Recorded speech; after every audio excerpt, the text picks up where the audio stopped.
Ano ang kabisera ng Samar? Tamang sagot ay B. Ano ang tawag sa pinakasikat na beach sa Pagudpud? Tamang sagot ay A. Saan matatagpuan ang Calao Cave? Tamang sagot ay B. Ano ang pinakamalaking lalawigan sa Pilipinas ayon sa lawak? Tamang sagot ay A.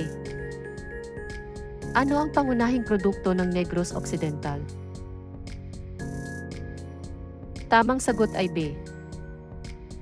Anong lungsod ang tinaguriang Tuna Capital of the Philippines?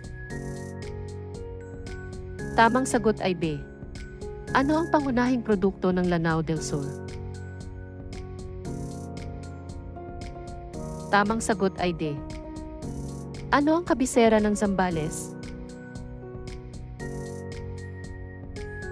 Tamang sagot ay C.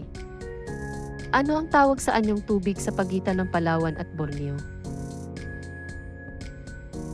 Tamang sagot ay B. Saan matatagpuan ang Mag-Aso Falls?